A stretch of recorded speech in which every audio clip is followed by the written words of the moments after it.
السلام علیکم dear viewers. ہمارے ویکیبلری کورس کا یہ 11th لیکچر ہے جس کے اندر ہم ڈرنکس جو ہے ان کے ناموں کو جاننے کی کوشش کریں گے. تو ڈرنکس کو ہم مشروبات کہتے ہیں. ہمارے پاس پہلی سلائیڈ ہے بیوریجز. تو جتنے بھی ہمارے مشروبات ہیں ان کو کامنلی ہم بیوریج جو ہے وہ کہہ سکتے ہیں, یعنی کہ اس میں کسی اسپیسیفک جو ہے ڈرنک کی بات نہیں ہو رہی. کامنلی ڈرنکس کو ہم بیوریجز کہتے ہیں. اردو میں ہم انہیں ارکیات یا مشروبات کہیں گے. ویورز, آگے بڑھنے سے پہلے میری آپ سے ریکویسٹ ہے کہ آپ ویڈیو کو پاز کر کے جو اسکرین کے اوپر نوٹ آپ کو نظر آ رہا ہے اس کو ایک نظر پڑھ لیں. یہ آپ کے لیے بہت امپورٹنٹ ثابت ہو سکتا ہے. تو نیکسٹ ہے ٹی, چائے. کولڈ ڈرنکس, ٹھنڈے مشروبات.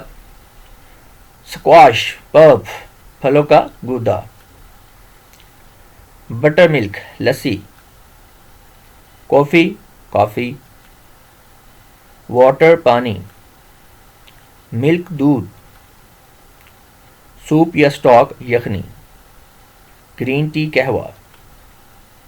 جوس, پھلوں کا رس. Thank you. خدا حافظ.